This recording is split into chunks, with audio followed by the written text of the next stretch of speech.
With the first pick in the 2022 WNBA draft, the Atlanta Dream selects Rhyne Howard out of the University of Kentucky. It's no secret that the Atlanta Dream had a rough go of it in 2021, both on and off the court, but Howard should help alleviate some of those issues immediately as one of the most WNBA-ready, two-way prospects that the league has seen in several years. As M. Adler points out in their draft guide, Howard is a stout defender both on and off the ball. As for the offense, the absence of Kennedy Carter and Courtney Williams were supposed to sink the ship in Atlanta in 2022, but the team could do a lot worse than the three-person attack of Tiffany Hayes, Erica Wheeler, and now Howard, as the rookie should dazzle in the pick and roll alongside Cheyenne Parker and Nia Coffey as well. As the game evolves, teams are looking for these sort of three-level scorers, two-way wings, and high-level playmakers. Those are the sort of players that are worth trading up for in a draft, and that's who Rhyne Howard is. With the second pick in the WNBA draft, the Indiana Fever are going to take NaLyssa Smith from Baylor, and the Fever identified this as a two-person draft at the top for the first two picks, with Howard going one. Smith made the obvious choice for the Fever with their second pick, and for a team that is lacking some front court depth in Indiana right now after trading Tyra McCowan this offseason, plus the potential of Smith to be an excellent player, this is a very obvious and good pick for the Indiana Fever. Smith at Baylor, great motor, great speed that made her really a threat in transition for a big, excellent around the basket, and really good on the glass. 22 points and 11.5 rebounds her senior year for the Bears, and she got a lot better throughout her college career, which bodes well for a player who can get better in the W, and she finishes well around the rim, can be a solid defender, good footwork, very good technical player. Just a very good fit for what the Fever are trying to build, and a very clear pick for them with the number 2 pick. 3 more first-round picks to go for the Indiana Fever. The Washington Mystics selected Hillmon with the 3rd overall pick in the 2022 WNBA draft, and she seems like a great fit for what they need. She's an efficient scorer and finishes well around the rim. She's a great rebounder, and she's got a relentless motor, which is going to help her improve her range and become a better all-around player. She's also a winning player. She led her team to the Elite Eight this season and had double-doubles in each of her 4 NCAA tournament games. The Mystics love winning players and are going to need her to buy into that sort of team culture this year, with anyone at that 3rd overall spot unlikely to be an instant starter. And the Mystics also are not afraid to take a chance on an undersized big. Just look at a Myisha Hines-Allen or a LaToya Sanders. They're comfortable taking those players and plugging them in to help them succeed in their system. And then they also love a relentless rebounder, if you look at an Erica McCall, for instance. And I think that Naz could be an Erica McCall 2.0 right away, with the potential to develop into a Myisha Hines-Allen light as she becomes more versatile and expands her game. With the 4th pick in the WNBA draft, the Indiana Fever are thrilled to be able to select Shakira Austin from Ole Miss, and this pick is all about defense. A good compliment to their second pick in NaLyssa Smith to be able to get Shakira Austin, who's one of the better interior defenders in the entire country in the collegiate level this season. And her offense is no slouch, 15.2 points and 9 rebounds her senior season, are actually lower numbers than her junior season because she played more minutes that year, but just shows the numbers she's able to put up on that offensive end of the floor while still being one of the best defensive players on the interior at that level. 2.1 blocks per game, 1.2 steals, 9 rebounds, very good around the basket defensively. Her footwork is super sound, keeping other players away from scoring at the rim, and her offense needs a little bit of work, but a good finisher around the basket when called upon, and a good fit for the Fever with the 4th pick. With the 5th overall pick in the 2022 WNBA draft, the New York Liberty select Emily Engstler out of the University of Louisville. While on the outside, this pick isn't assessing New York's needs in the post or at the guard spot. Engstler fits the type of player the Liberty like to draft to a T. New head coach Sandy Brondello will most likely lean toward a 5-out spread that features easy looks in transition and defense as major features of the type of team New York wants to be in 2022 and beyond.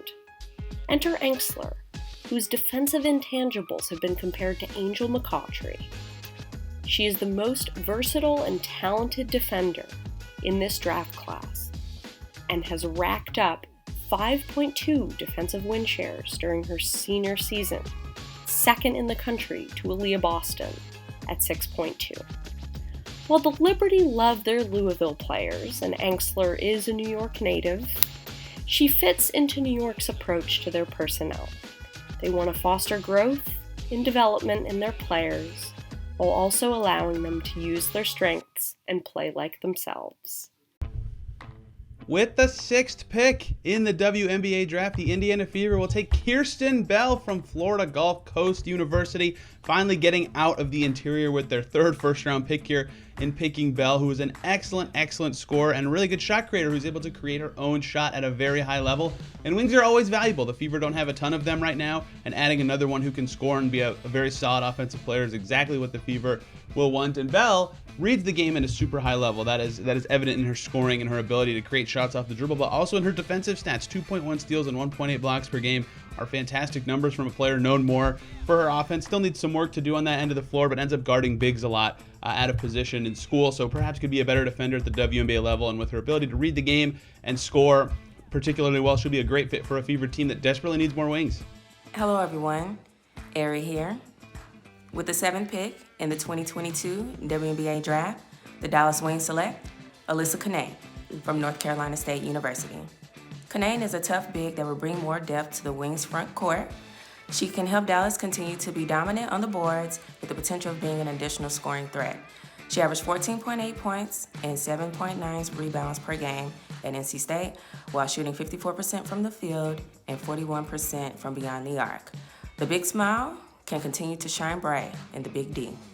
With the 8th overall pick in the next WNBA draft, the Minnesota Lynx select Nyara Sabally out of the University of Oregon, and they did so for good reason, that being that she was the best, most talented player remaining on the board when it came time for selection. If this were to unfold in real life, I think the Lynx would make a similar decision, not overthink it. Cheryl Reeves said during Friday morning's pre-draft press conference that the Lynx would be taking a best player available approach, and that they wouldn't necessarily, or they don't necessarily view themselves as having a specific need at any specific position.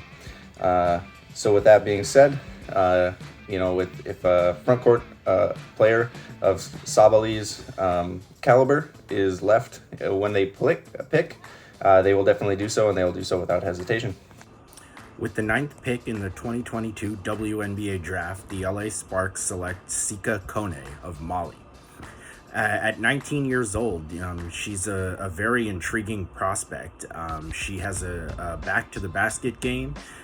She's active in the paint. She can score she moves without the ball well. Is very active around the rim. Definitely a talent that, if she is available at the 9th pick, the Sparks definitely should think about drafting her. Whoever the Sparks ultimately choose with the 9th pick is going to have an uphill time making the roster with the amount of contracts the Sparks already have. But there could be an outside chance that Cunane ends up being a player that doesn't come over right away, and therefore the Sparks have that player waiting in the wings and may not have to make such a tough roster decision as the season begins.